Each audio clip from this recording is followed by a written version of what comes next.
మాజీ సీఎం జగన్ పై chief whip జీవి Anjaneyulu fire అయ్యారు. CBI కేసుల్లో ముద్దాయిగా ఉన్న జగన్ కు ప్రతిపక్ష హోదా లేదని ఆయన అన్నారు.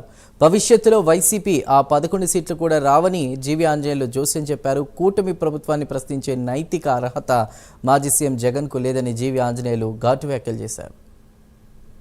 కాస్త పిచ్చి తగ్గుతుందేమో అనుకుంటే ఇంకా పిచ్చి బెదిరిపోయి నోటికి వచ్చినట్టు మాట్లాడుతూ ఉన్నాడు జగన్. భవిష్యత్తులో 2.0 అంటే ఏంటో చూపిస్తానని మాట్లాడుతున్నాడు. ఇంకా కొత్తగా చూడాల్సింది ఏమీ లేదు. ప్రజలు నీ నిర్వాకం 16 నెలలు జైల్లో ఉండొచ్చిన ఒక్క అవకాశం అంటే నీ తండ్రి రాజశేఖర రెడ్డి చనిపోతే ఆయన మీద ఉన్నటువంటి సానుభూతితోటి ఒక్క అవకాశం అంటే 16 నెలలు జైల్లో ఉండొచ్చిన నిన్ను నమ్మి ప్రజలు గెలిపిస్తే నువ్వేం చేసావు? ప్రజల్ని నట్టేట ముంచావు. నీ కార్యకర్తల గాలికి వదిలేసావు. రాష్ట్రాన్ని ముంచేసావు నట్టేట. అంతకంటే చేసింది ఏమన్నా ఉందా? అందుకే ప్రజలు నీకు ఏమి రిటర్న్ గిఫ్ట్ ఇచ్చారు? 30 ఏళ్లు పాలిస్తా అన్నావు. 30 ఏళ్లు జగన్ పాలనకు ఎదురులేదు తిరుగులేదని చెప్పావు.